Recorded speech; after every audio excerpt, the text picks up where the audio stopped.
Hi everyone, Alexa here, and we're here for a Whole Horse Apprenticeship webinar for Module 3 with a good friend of mine and colleague, Michelle Atterby.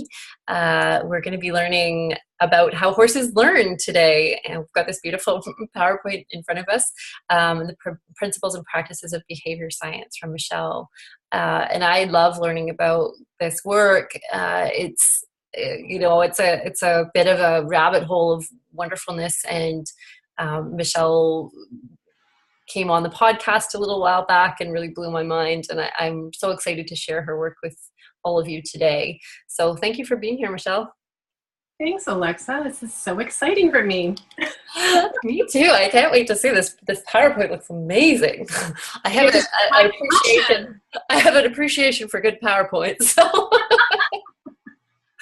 I'm excited. Sharing our passions with women who are also passionate. I mean, what could be better, right? Passionate about PowerPoints. Yes. Passionate about horses and doing the best we can for our horses. You got it. Yeah. So share with us a little bit about, I know people are going to want to know a little bit about you. That might be built into the presentation, and I can just let you run with it. Or if you want to share now a little bit about, your journey and where you're at now and what's, really what you're passionate about at this moment.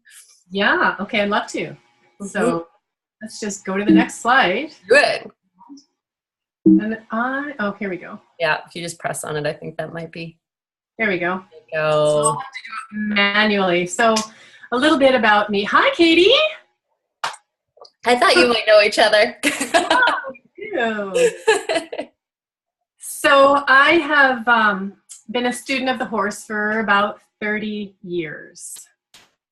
As a young child, growing up in the traditional horse environment, and by the time I was a teenager, I'd become pretty disillusioned, so I took a very long sabbatical and then came back into the equine industry in my early 30s and became a certified EFL coach, so equine facilitated learning coach. And I thought that was a way to bring my background as a body-mind therapist and an acupuncturist into healing work or supportive mindfulness work where it didn't have to be necessarily about, engaging in traditional methods with the horse. I explored natural horsemanship. I explored a variety of other practices and methods. And for me, the EFL program really fit the best. And I didn't actually ever see myself become a rider again or interested in training again, but that has evolved. So the last 10 years and specifically the last 5 years, I have really followed my deepest passion, and it is about behavior science and the application of applied animal behavior science. And so I've gone on this academic journey that is probably going to continue and take me another 10 years to complete. But at this point, I have a certification in applied animal behavior through the University of Washington. I'm a member of IAABC, which is the International Association of Applied Animal Behavior Consultants. Working towards my designation as a horse behavior consultant. I'm a KPA trainer. If any of you are familiar with Karen Pryor Academy, it's all behavior based. And going through that program, the focus was on canine and equine behavior. I am a student of straightness training, Marika de Jong's work, mastery student, and a student of centered riding, progressing in my certification there. I think there's a few other things, but that's enough. And I'm a mom to 14 horses. And on my farm, Spirit Gate Farm, I run retreats and clinics and workshops. I do one-on-one coaching, behavior consulting, lessons, and next year, I'm bringing in a lineup of fabulous facilitators to come and share their genius. So it really all started with this horse in this picture. This horse was born on my farm. She's a Frisian sport horse. And she had a really challenging first few months of her life. Her mother rejected her. And as a consequence of that, her behavior as she grew became very willful, very bold. Alexa, you know. I know. Very challenging. And she would fly into fits of rage whenever there was any pressure applied to her, even low levels of pressure. And that's all I knew. I only knew, as most of us have been exposed to, negative reinforcement, which is pressure-based training. This horse, I thought she was going to kill me for sure if I continued down that path. And so she's the one that really launched me into this exploration of behavior science. So lots to share about her through the presentation. Yay. I want to start, I really want to share 3 main points in this presentation tonight. I want to talk about, assessing and interpreting equine emotion. I want to talk about behavior and learning as it applies to our training practices and our relationships with our horses. And then behavior science, which is really about classical and operant learning. And so we're going to start with emotions. When we look at the mammalian brain, human and non-human animals, we all process information and experience emotions in a very, very similar way. You hear that in the background? Mm-hmm. Dogs in the background. So emotions impact our learning, and we know this as humans. We know this in our riding practices. We know this if we're working with trainers. We know this from school. We know this in our jobs. Emotions impact our behavior, our learning, training, and our overall well-being. The emotional responses relate to physiological arousal. So that the ANS system, which is the autonomic nervous system, is the immediate responses we have to stressors, low level, all the way up to high level stressors. So that could be a change in breathing. That could be a change in heartbeat. That could be instant perspiration. Those initial signs that tell us that we are experiencing some degree of stress in learning, or not even elicited as a negative experience, but the body is responding to an external stimuli.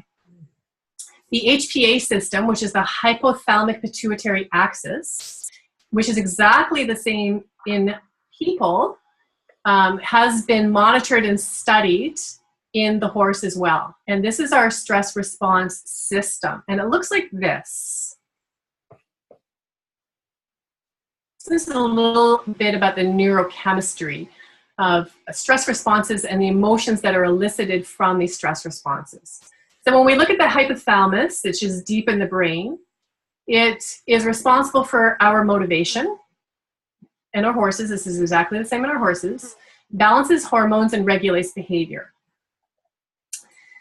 When we're experiencing low levels of stress, it releases hormones that activate the pituitary, which sits directly below the hypothalamus, stimulates the production and the release of cortisol, which then activates the adrenal glands. This is how the body responds and deals with stress. Any type of learning invokes some degree of stress. And so as the horses experience the same neurochemistry that we do, we'll talk a little bit about the effects of that on them. So here we have emotions such as worry and fear instantly cause physical tension. We know this in ourselves, we know this in our horses. The result of that is avoidance or escape behaviors. As we increase anxiety over time, and we know this again within our own bodies, it affects the immune system and our physical and emotional well-being.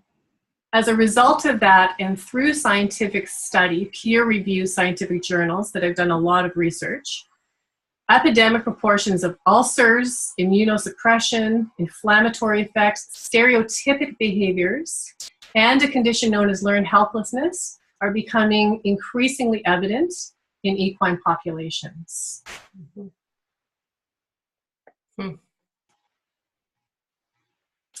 It all starts with emotion. Emotion affects the behavior of our horses and ultimately has a huge impact on their learning and their welfare. Mm-hmm.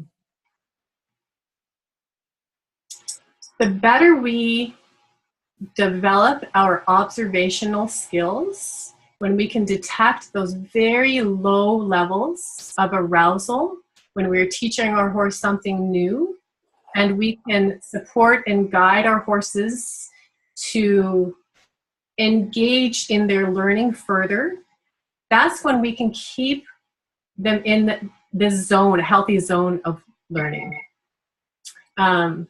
If we miss those early signs, you know, people will often say, my horse just blew up out of nowhere. It just started bucking or rearing or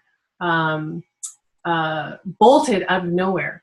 Well, it's never true. No.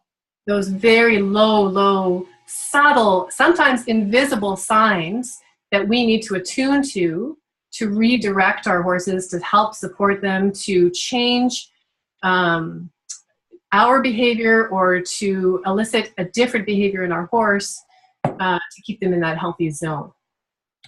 So there's a very well-known neuroscientist in the Netherlands who sadly just passed away in the fall. His name is Dr. Jacques Panksepp, and he studied the neurochemistry of emotions and identified 7 core emotions in the mammalian brain.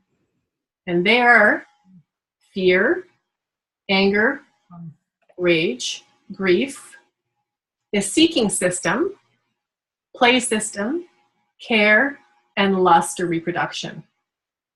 So I want to go through each one of these and just talk briefly about how we can support our horses through these emotions, if those emotions are being elicited, how we can redirect them, and how they affect training and learning. So first one is fear. So these are pretty obvious photographs, I think, of horses experiencing fear. Fear is going to elicit avoidance and escape behavior. And we'll just move on to the next slide. So when faced with fear, horses will fidget. That'll be low levels of arousal. They'll begin to fidget, move their feet, paw, shift body weight, and that precedes fleeing behavior. If a horse has experienced strong aversive training or handling in the past, they're more likely to freeze and shut down. That's, again, known as a condition of learned helplessness. And I'm going to talk a little bit more about that later on.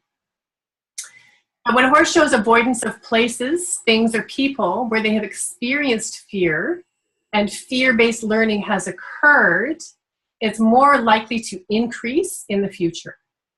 So consequences drive behavior, always. So if the consequence of that experience has been aversive, it's more likely that that horse is going to avoid that corner of the arena, that particular jump, going in that trailer, whatever stimuli, you know, you can think of. And our horses have all experienced this, I'm sure. I've got horses that have come to me who have fear of trailers or fear of the vet or fear of a farrier. And horses can generalize that fear. And so if your vet shows up wearing the same overalls every time, and there has been an initial aversive and fearful experience, that horse is going to recognize the person in that outfit as an association to that negative behavior previously. That's called classical conditioning. We're going to talk a little bit about that in a bit. One thing I really want to emphasize here is that we really want to unlabel behavior. Mm-hmm. We're very quick to label behavior as stubborn or disrespectful or lazy or disobedient or naughty. But these are simply just human concepts and do not help us to resolve a problem behavior, to even identify a problem behavior, and how we can support and assist our horses to changing that unwanted behavior. Here's another photo of fear. Horses can't think or problem solve when experiencing fear. We all know this in our own experiences. Once we're engaged or experiencing a tense or stressful experience, the frontal cortex shuts down, the amygdala takes over, and it's fight or flight. We are fleeing. And there is no ability to think cohesively or clearly or problem solve or be creative. It's really a survival response. Over time, this can lead to aggression and rage. Mm-hmm. And I worked with a pony a couple of years ago who, this little guy had a lot of rage. He was fear biting, and it escalated to the point that anybody that would come near his stall or walk past his stall, he would lunge over the stall door and go to bite. Now, there was a long history that led up to that, but the consequences, the punitive consequences, increased that fearful behavior. Mm-hmm. So when we're dealing with an unwanted behavior and we address it with punishment, we will actually escalate the behavior. We will not resolve the behavior. We may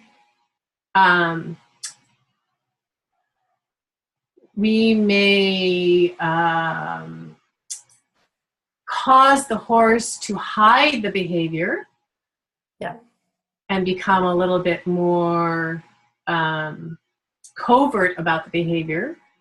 But in the end, we have actually broken down trust, and anything that would slightly elicit that behavior is probably going to increase dramatically. So, preventing fear and training. Prevention is obviously the key. We want to change the emotional state always in our horse in any kind of situation before we can elicit training and positive learning. Setting up our environment is particularly important. When we look at antecedent arrangements or environmental arrangements in a training situation, we want to take into consideration a variety of factors. Things such as time of day, things like the weather, like today, hormonal cycles in our mares, mares that we can label as mare-ish. How do we know that hormonal experience is not causing a sore back, or a variety of other factors where we could be quick to label that horse as being stubborn or defiant, when really she could just be in discomfort and not want to be ridden that day. Mm-hmm. I can say this because I have a herd of mares. And I know when they're in hormonal cycles. Mm-hmm. And nobody wants to come out and play. Nobody wants to be ridden. Yeah, I can relate to that. Right. Yeah. So I'm going to talk a little bit more about systematic desensitization and counter-conditioning as a way to prevent fear in just a few moments. So the next emotion we want to look at is anger and rage. They're pretty effective photos. Rage is aversive. Animals don't like it. They don't naturally seek it. They try to escape it. It's not their go-to behavior. They'll avoid it as best they can at all costs. Because if it comes down to, if we looked at selective adaptation and survival, in the Darwin theory, if there was, if aggression and rage was the go-to, chances are genes wouldn't be reproduced and species wouldn't continue. So it is strongly aversive, and animals will avoid it as best they can. And especially when we're handling and training, we want to avoid any kind of fear-induced emotion. So here I can talk a little bit about systematic desensitization and counter-conditioning. So when we're dealing with a stimuli that is, and it could be a neutral stimuli, so we'll look at a horse trailer for an example. It's neutral to you and I. It initially started out as a neutral, novel stimuli to a horse, but if the horse has experienced something that is aversive or fearful with trailer loading or trailer hauling, chances are it's going to become more and more challenging to load your horse up. And it could escalate to the point where just the sight of the trailer can elicit negative emotion in the horse. And I've dealt with horses that clearly have that level of fear. And so what systematic desensitization is, it is a very gradual exposure to that triggering stimuli. Could be an event, could be an environment, it could be any number of things. Think of something that your horse is afraid of, and the process of gradually exposing your horse in a way that you are not visibly seeing any emotional, aversive expression in your horse. Your horse is quiet, she's calm. That's your baseline point. You remove your horse from that stimuli till you find this baseline point, and that's where you start. So once you've found that, so back to our trailer example, it could be 50 feet away, it could be 100 feet away. Your horse will tell you. So once she's told you she's in that quiet, calm place, safe enough, and has a safe enough distance from that obstacle, this is where we can bring in counter conditioning. We want to counter condition the emotions around that novel stimuli. She's formally, classically conditioned herself to feeling aversiveness around it. Now we want to change that to create pleasure, or at least a positive emotion. And we can do that in a number of ways. Your horse will choose what her motivator is in learning. So she will choose the reinforcer that supports her to maintain a healthy zone and a calm demeanor. So for me, I use food. But that's because that's what my horses have chosen. My dog prefers a toy. So whatever motivator is for the animal, she gets to choose, not us, not the handler. So it could be cookies, it could be hay, it could be scratches, pets, a brush, any number of things. And your horse will tell you what it is through her expression and her behavior. And as you counter condition that, so you start at your baseline, you've established what that is, you support her through choosing a word that she can associate that is positive to her. So what that means is if I've set that distance, my horse is nice and calm, I can look at her and I can reward her and say the word good. And then I can give her the reinforcer. So I pair, this is again classical conditioning, I will pair the word good with a cookie. So every time she steps forward, every step she takes forward and remains in that calm place, I can immediately reward that with the word good and then follow up with something motivating for her. So in this case, a cookie. And I continue along that path until we have overcome the fearful behavior. And this is not in one session. This is in several very short sessions. And I would advise only 1 or 2 minutes at a time, maybe 2 or 3 times a day, to maintain that healthy zone of learning. Okay, so let's go on to the next emotion. This is grief. Grief and or panic.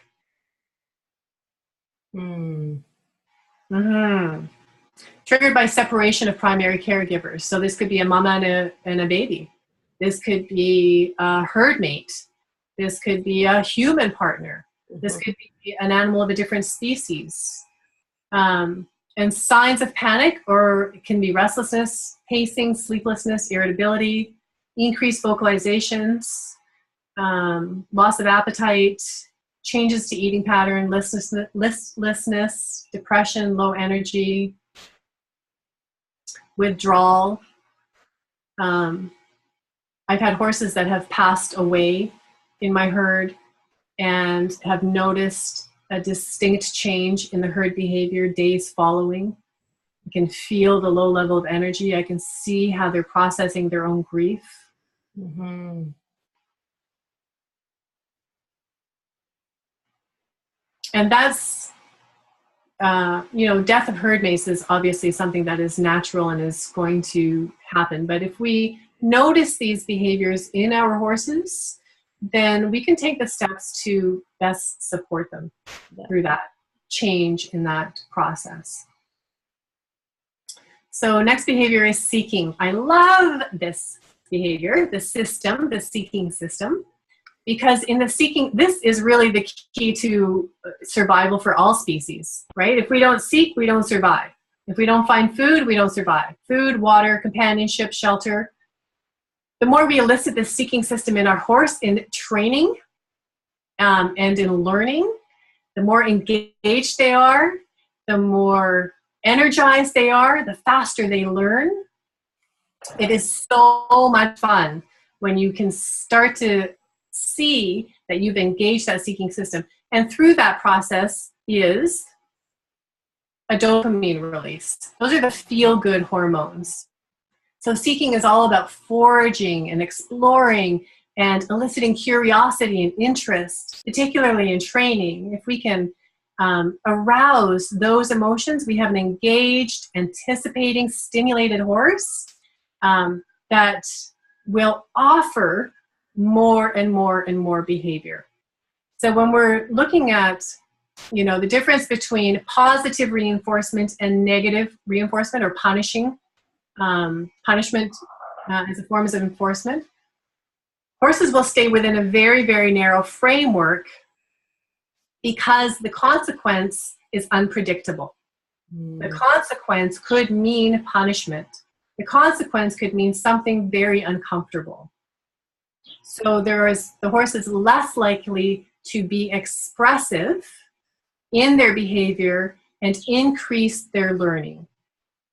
However, a horse that is experiencing a positive reinforcement in their training recognizes that the consequence is appetitive, it's pleasing, it's rewarding to them. It engages that whole dopamine release. And so they are more likely to offer behavior faster, more expressive, learn more quickly, and become much more playful. And two ways to elicit the seeking system is through target training and clicker or acoustic training. I do use clickers. I've got a clicker right here. But it's not the only thing that I use. It can simply be an acoustic sound, something that marks the animal's behavior to say, in that moment, that's exactly what I wanted. So we are rewarding behavior that we want, and we are ignoring behavior we don't want. I think with negative reinforcement, we're constantly saying no. No, that's not right. No, don't do this. No, that's, on and on and on is no. But in positive reinforcement, we're saying yes. Yes, I like that. Yes, you're on the right track. Yes, you're getting it. We're on our way to our goal behavior. Mm. And if we feel, if we feel into this ourselves in our own human conditioning, it would be like, oh, here's a good example. I hate math. I was terrible at math in school. And so imagine having a math teacher that was constantly telling you that's not good enough, you got it wrong, using you as an example in front of the class. It goes on and on and on and on. You can imagine that your enthusiasm is going to dwindle pretty quickly. However, if you have a math teacher that's saying to you, yeah, you're on the right track, let me help you break this down, this is what we need to work on, and breaking it down into tiny little micro steps and supporting the correct behavior or the right behavior, as opposed to condemning the behavior that they're not looking for. It's all the same thing. Behavior analysis is all the same thing, human and non-human. So next emotion we're going to go to is play. And in positive reinforcement, you will see a lot of horses engaging in playful behavior. And allowing horses to play with other horses, right? This is part of their natural behavior. The 3 F's that we look for is freedom, forage, and friends. That elicits a natural behavior in our horses. So it helps develop social learning, physical skills, teaches cooperation, bonding, connection, and survival skills. So as much as we can support our horses to create those connections, because the next one we're going to talk about is care and nurturing, and the importance of our horses to have social contact with other horses cannot be underestimated. It is part of a natural herd social hierarchy. It promotes physical health, emotional well-being. And here we have, here's my baby. This is baby Amira and Grace. Amira was born on the farm a couple of years ago. And this healthy release in this play and care and nurturing of oxytocin, endorphins, serotonin, these are all the feel-good hormones.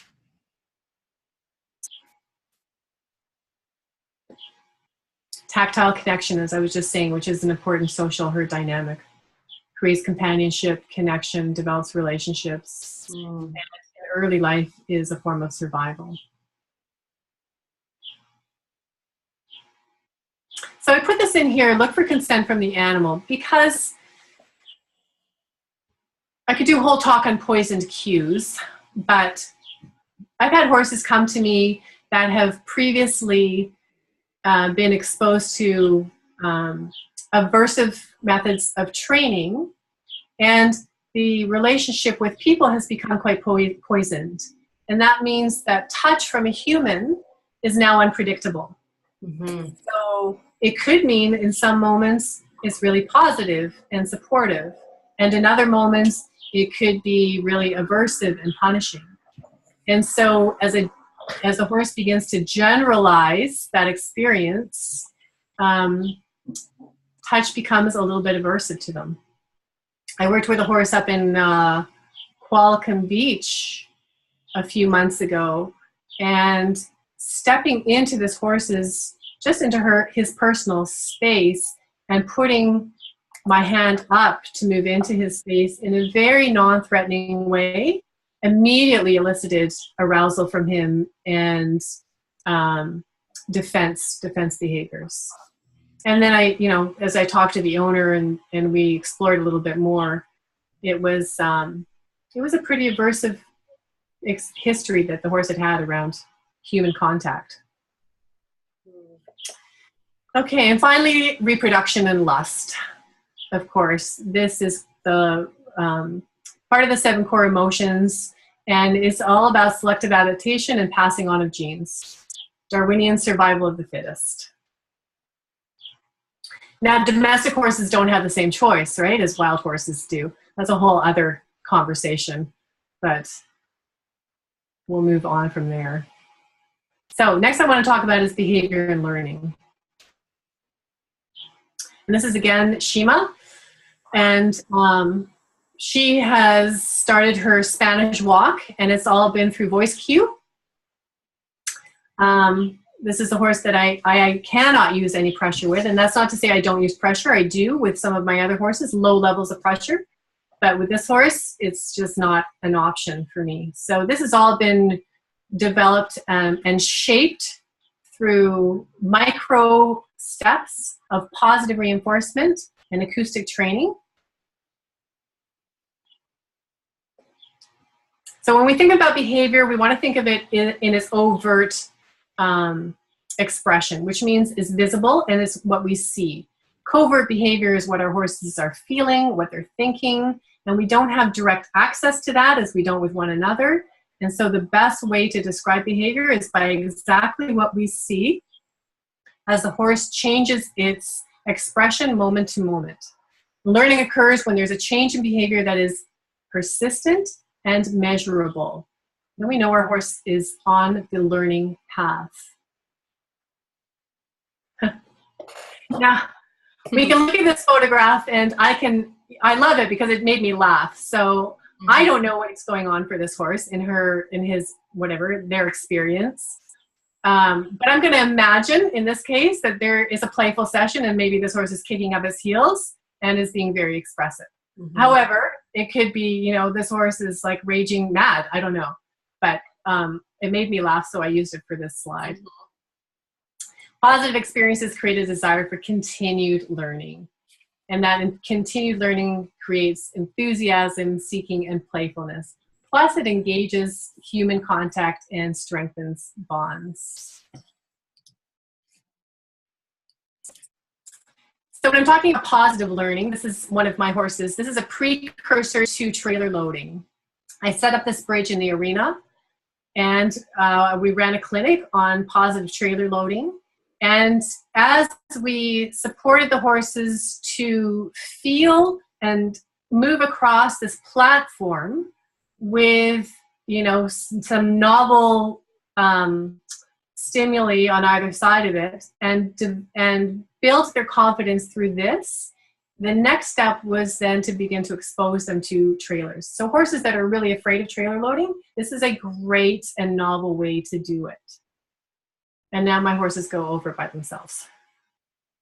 When they're in the arena, they go straight to the platform because the platform has now been associated with good things, right? As we target train and we reinforce our horses for being in that space and walking across that bridge, they now see that as a place where good things happen. And that's what we want to do with our trailers. Good things happen here. That's what we want to do with all experiences. Mm. So negative emotions will shut down learning. They will diminish confidence and trust in the handler. This was an article that was making its way around the internet a few months ago, and it was an article on learned helplessness. And learned helplessness is when we take away choice and we take away control and we become unpredictable to the horse. We see this a lot in schooling horses. Mm-hmm. Schooling ponies, where they really look like, you know, little automated robots. And we can misperceive that as a very obedient horse. The truth is that is a very shut down horse experiencing learned helplessness. Mm. So these are the factors that facilitate empowered learning. We want to think about a variety of things. We want to think about our timing, whether we're using negative reinforcement or positive reinforcement. Timing is essential. If I'm using positive reinforcement, if I miss even by a second or two post behavior, then I am now rewarding something different. And a behavior can change that quickly. If I'm using pressure and I miss the moment of that behavior, I am now pressuring something different and causing confusion for my horse. Timing is essential. And in that, we want to consider context of learning. So I talked a little bit about that earlier on when I talked about antecedent and environmental arrangement.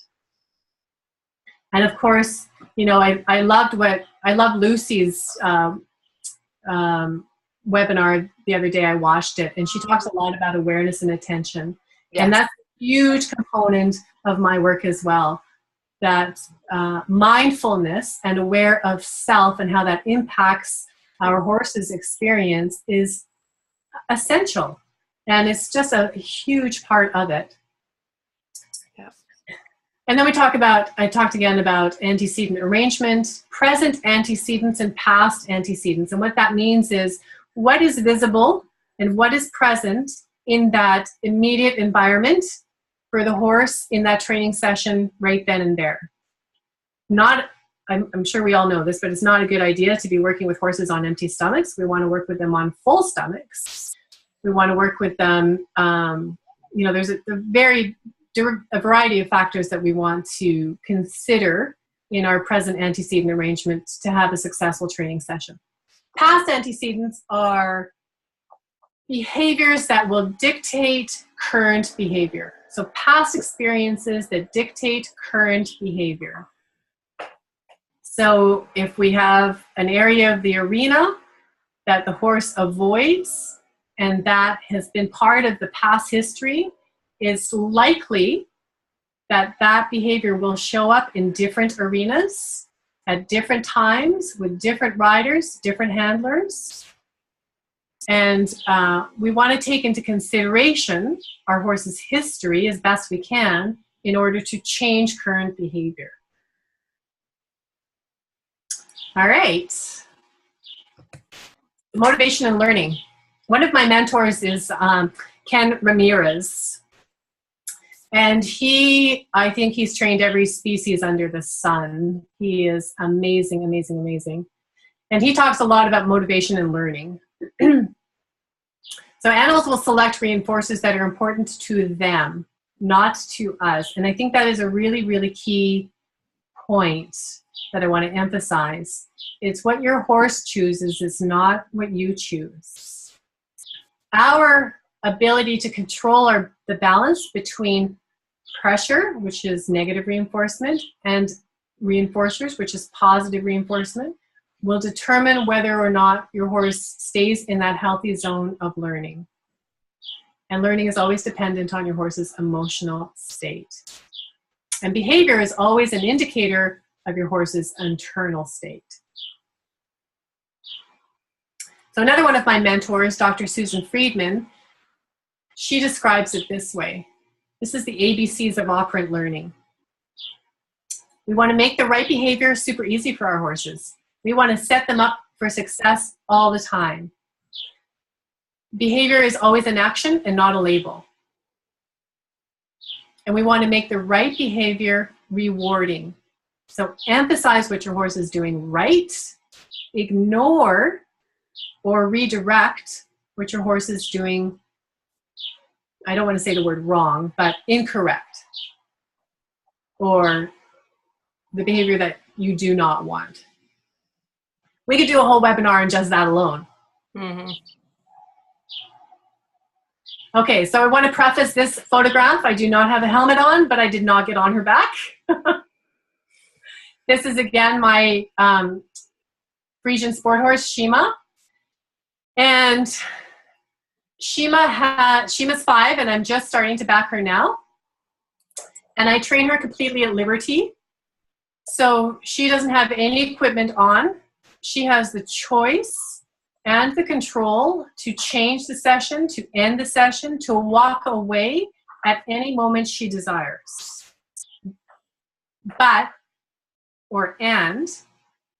I create an environment for her that is motivating, engaging, rewarding, elicits her seeking system and her enthusiasm to stay with me. So this was about a 20-minute session. She didn't leave that block.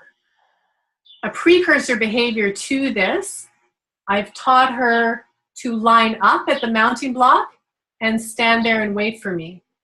And so I have this lovely little video. I didn't know how to embed a video in here, but I call her from outside of the arena. She comes up from the paddock, walks into the arena, and lines herself up at the mounting block and adjusts her hips so that she is parallel to the mounting block. And as I cue her with a word, hip, she swings her hips around and stands parallel and waits for me. So first I ask her to line up, and then I ask her for her hips if they need to be adjusted. None of this has been done with any whips or any pressure or any ropes. Is simply just through voice cues and shaping behavior.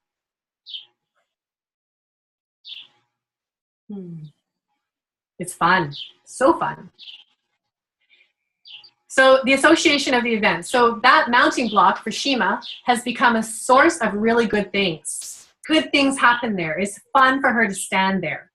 And so that's classical conditioning. Two previously unrelated stimuli that result in a learned response. So the two unrelated stimuli are the mounting block and my rewarding her for when she's at the mounting block, and then progressing to me getting on her. Every step of the way has been a positive, enthusiastic learning experience for her. Here's my little dwarf mini. This is Sassy standing on the bridge for loading. Horses will form an emotional response to all these things, and so making associations to pleasant and unpleasant experiences all the time. Pleasant engages the seeking system. Unpleasant elicits fear, tension, and worry, avoidance, and escape behaviors. One way or another, we are teaching our horses all the time. A lot of the time is inadvertent learning. We don't realize that we are teaching our horses sometimes unwanted behaviors. So an example of that is it's early morning, I'm walking into the barn, my horses are in their stalls, and they start kicking the stall doors. So if I immediately reward that behavior by putting food in their stalls, what's going to happen the next time? You're going to make that association that when they kick the stall door, food comes. So I have just taught my horses to kick the stall door without even realizing it. And that happens in all kinds of scenarios. That's just one scenario. Now, how to undo that is just as simple. I walk into the barn, I wait for the moment all 4 feet are on the ground. And it can be a split second, and I mark that behavior with either a yes or a good or a click or something, and then I give them her hay, give him his hay. And so I've stopped, or I've redirected that behavior into something, that is now more positive. But it's amazing if we start to, look at how, look at these unwanted behaviors in our horses. How did we shape it? How did we contribute to it, or inadvertently teach it? Yeah. So when we look at operant learning is what happens by experiencing the consequences of behavior and how the horse perceives the consequences of its behavior. He either likes it or he doesn't like it. It's that simple. But it will determine whether the behavior is repeated in the future. Teaching behavior is a cause and effect experience. The cause takes place before. So the antecedents, the activators, the triggers, the people, the stimuli, the environment. The effect comes after the behavior, and it is the consequences. Consequences, always, they're the driving force of behavior. Whatever we do in our own lives is a result of the consequences of our behavior. So if we look at it in a quadrant form, it looks like this. And it really comes down to four quadrants. Adding a stimulus through positive reinforcement will increase the likelihood of behavior. Taking away a stimulus, so negative reinforcement, will also increase behavior. And that, again, negative reinforcement is generally how we have been taught to train our horses. Leg pressure is applied to the horse moves forward, the pressure is released. The behavior continues. It increases the behavior. On the other side, and again, you know, the wording around this is quite controversial in the scientific field. And if we think of it more as addition and subtraction, as opposed to positive and negative, there is nothing positive about punishing your horse. But it is the addition of a whip, the addition of spurs, the addition of something aversive that is going to decrease the likelihood of that behavior continuing. So that would be like your horse touching his nose to an electric wire, right? That's positive punishment. Chances are he's not going to do that again. Negative punishment is kind of like a timeout. And it must be done with a lot of skill, because it can elicit frustration and aggression very quickly if it's prolonged or done ineffectively. So it's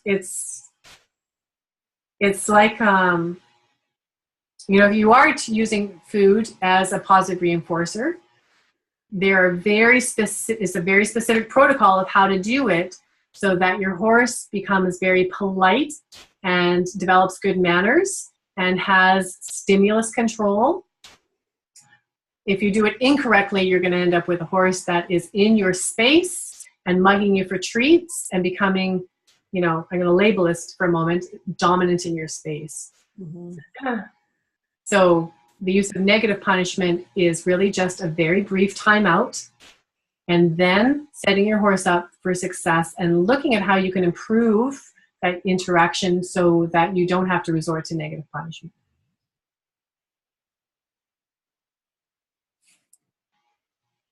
Here's the effects of positive reinforcement.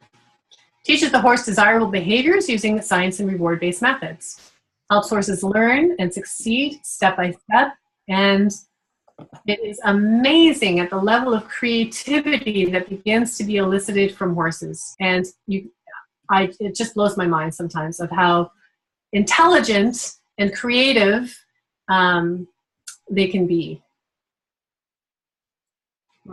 Motivates horses with fun ground games, and no force or dominance is necessary. We taught this little pony to move forward with a big long stretch, reaching her nose to the ground. And now with every movement from there on, she immediately goes into that behavior and elicits that nice long stretch.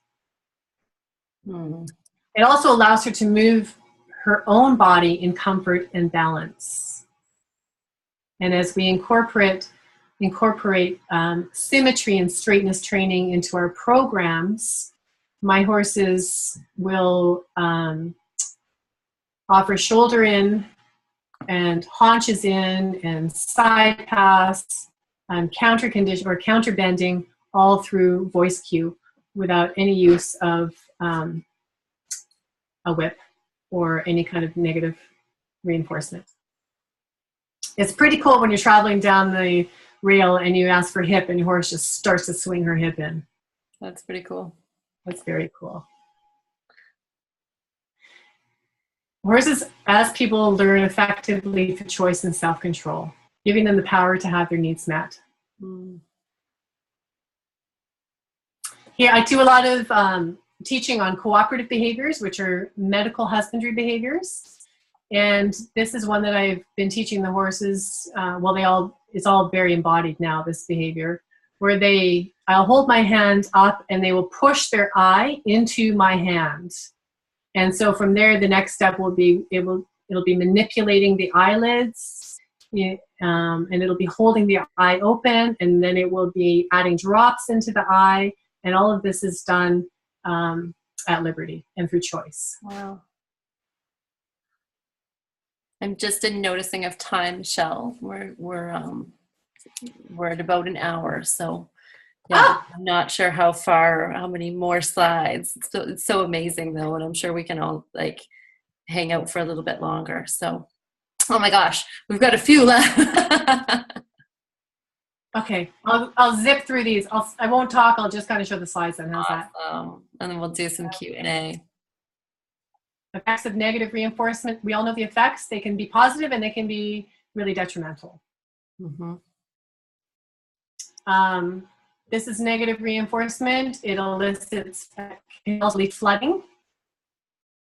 Flooding is a common training method used in various circles. This is the effect of negative punishment. This is a prolonged timeout where mom is trying to get to her baby. Positive punishment is a pretty disturbing photo, but it shows you the effects of keeping a horse contained without any sense of choice or control. Wow. Problem-solving behaviors. We want to identify the problem without labeling behavior, determine causes, write out a plan, balance our reinforcers with our, it should be pressures, not punishers, as an indicator of motivation. And then, you know, in my own business, it's called the Positive Horse Academy. This is the 6 key factors that I've come up with to determine what optimal equine welfare and well-being is. And this, my website is under construction right now, but there's going to be lots of information on these 6 key factors. So if we look at them individually, enrichment, modern housing, and supporting the domestic horse, natural horse behavior and species-specific needs, horse-human bond, including the practice of mindfulness, and trauma-informed therapy, science-based learning and best training practices, nutrition and body work, centered riding, classical dressage principles, symmetry training, biomechanics. And then to conclude, this is just my own little quote, empowering our horses through choice control, and as handlers, we remain predictable in all of it. True choice is creating an environment where our horse is safe to express herself. Her opinions and needs are honored and respected. True choice is allowing her to walk away, even end the session, the training session, if she's had enough. The greatest gift we can give to our animals is control in their learning and empowering them to think for themselves. And creating an environment where choice is an option, giving them control in their learning, outcomes, and always being predictable. And there's me. Yikes. Ta-da! Ta-da! That is an amazing PowerPoint. All right, so this is going to be your new website, positivehorseacademy.com. Positive Horse Academy is going to be the new website. At this point, I am doing behavior consulting for people across the island. My focus is positive reinforcement coaching. I'm offering training, lessons, clinics, workshops, and retreats. And our next clinic is going to be in the fall, and it is the Foundations of Behavior and Learning. Perfect. Amazing. Thank you. Awesome. Well, I'd love to take a couple minutes for questions, everyone. We sometimes are an introverted bunch, so we'll just see, but hopefully we have a few questions here. So, all right, just unmuting you all, just in case you're eating loudly or anything. All right. Does anybody have any questions for Michelle while she's on the call? What y'all think? That's great, Michelle. Great. I'm so excited to hear what you've been up to the last 5 years.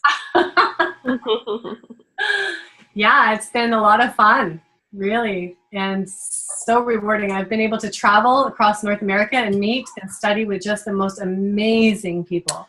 Wow, that's incredible. What a journey. Yeah, it's been very cool. Yeah, we're lucky to have her close by. Awesome. Does anybody have any questions at all? Anything that came up for them? I do, actually. Yeah, go ahead, Michelle. It's a really fantastic presentation, Michelle. Thank you very much. My question is regarding with rewarding behaviours with treats. and then the horse just offering that behaviour at a later stage, obviously, you know, because it knows if it does that behaviour, it will be rewarded. Yeah. Sorry, question? Just wanting your thoughts on that. Yeah. Just treating in general, Michelle? Or no, just the horse offering behaviours on its own accord, obviously for the purpose of getting a treat. Right. Can you repeat that, Alexa? It kind of cut out. Yeah. So Michelle's down in Australia, so she's tuning in. So she's, I think, I'm just trying to get it clear, is like she's wondering about, you know, when the horse is solely motivated by getting a treat rather than, you know, wanting to work with you or being, you know, like how to work with that. That's, I think, is that right, Michelle? Yeah. Okay. Yeah. It's offering a behaviour. Yeah, that's a fantastic question. Mm-hmm. And I think that was one of my initial concerns. And probably, you know, when I was approached with positive reinforcement training about 10 years ago, I was really opposed to it because I was like, well, I don't want my horses working for food. Yeah. And so I've since learned that that's not the case. In any teaching of behavior, there is reinforcement schedules. And so initially teaching something brand new, you want to emphasize as much as you can that your horse is on the right track. And yes, that's it. And you're moving towards the goal behavior. So there's lots of positive reinforcement and treats or food used in that initial phase. The behavior then becomes integrated or embodied over time, right? And so there's not the same requirement to use food anymore. Because through that, not only has there been a bonding process that's taken place, a trusting process, a creative learning process that's taking place, but the reinforcer changes. It becomes different. It's not about the food anymore. It's more about spending time with you, the trainer, the handler, because you become the cue. You yourself become the reinforcer. And that connection that you have with your horse is the stronger reinforcer. Now that's not to say that I omit food. I don't. I always have cookies with me, and you know, it might be 15 minutes of training, or you know, we've gone through a specific series of a chain of behaviors, and then I'll give a cookie. But the emphasis is not horse identifying your experience with food. It's just a part of the training phases. That's awesome. That's really good to clarify, because I think I've seen this work sort of done in not so great ways. Yes. Like it's like entering a Shark Tank. You know. And I really, you know, it's really important to emphasize that, because I do not advocate anybody going in with a pocket full of cookies and thinking that they can just launch into this. Absolutely not. I think that there are specific foundation behaviors, and that's what my fall clinic is about. Foundation behaviors that you must teach your horse if you're going to introduce positive reinforcement. Otherwise, yeah, you could be setting yourself up for disaster. Mm-hmm. But it's like with any training method. If you are poor in your timing and negative reinforcement, you're going to create disaster, right?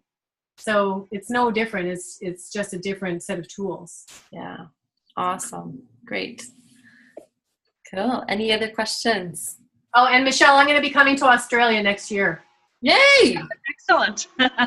Yay! What part? Reminds me, Michelle. What part of Australia are you in again? Sydney. That's right. Yeah. Nice. I'll be going to Melbourne.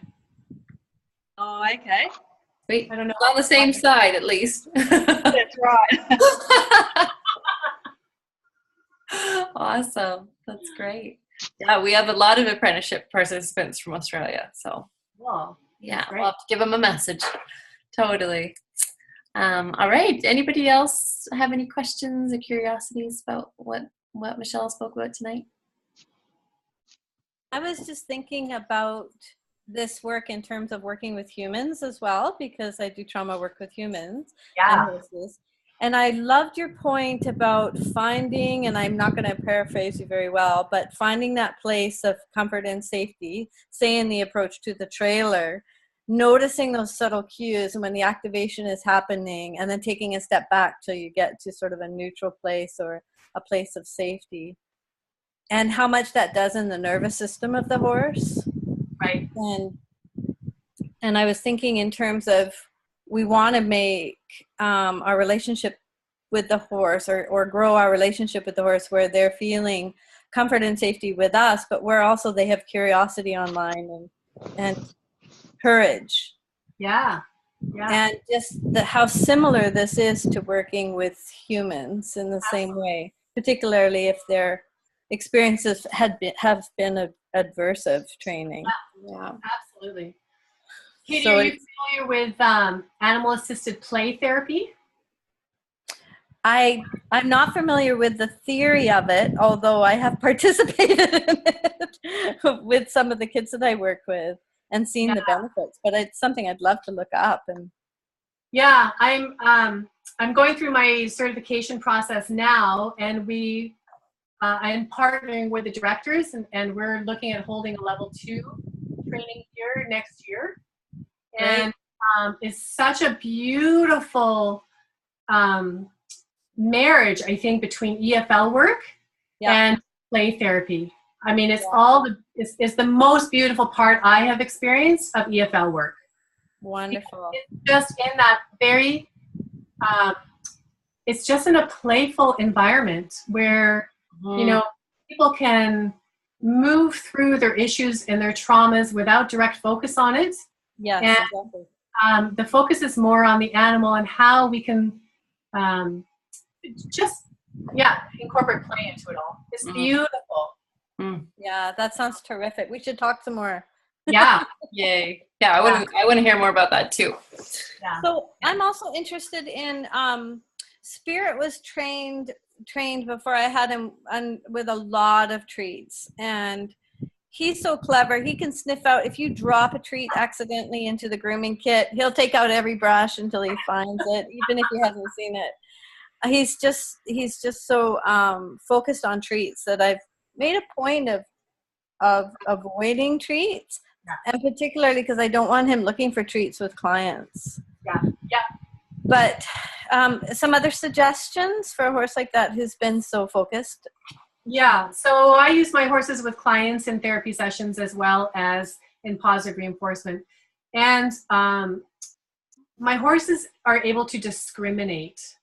When I show up with a treat pouch on my hip, and they know it's playtime.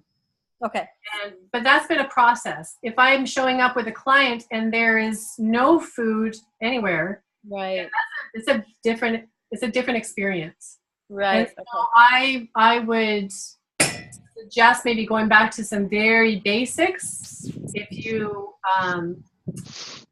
want to use treats in training sessions, and teach him some manners around that so he's not solely focused on food, because that is not, again, I want to emphasize, it's not the point of this at all, that your horse becomes so food motivated that they don't pay attention to the learning that's happening. They're just looking for the food.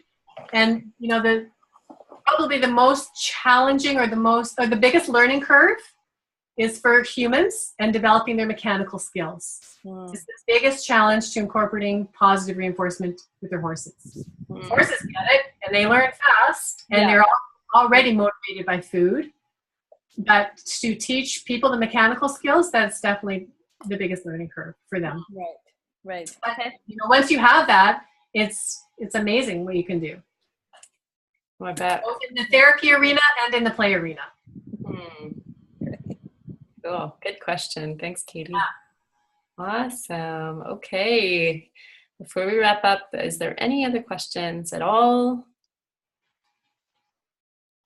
Feeling complete. Amazing. Thank you so much, Michelle. That was really wonderful. And it was an epic PowerPoint. So appreciated.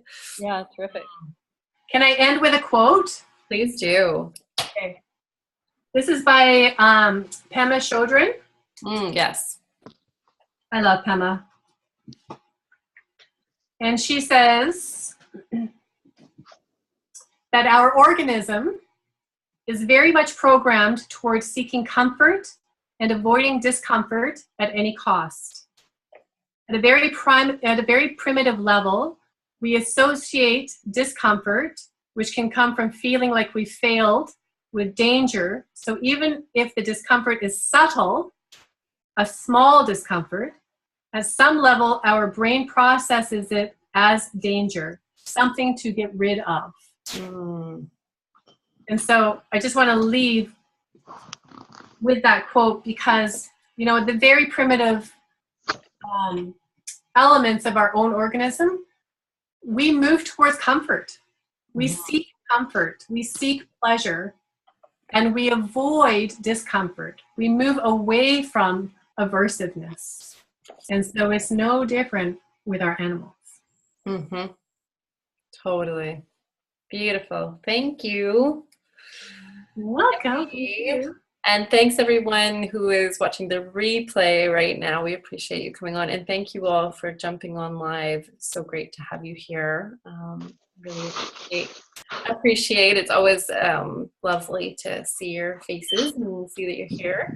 All right, I'm just going to stop the recording now.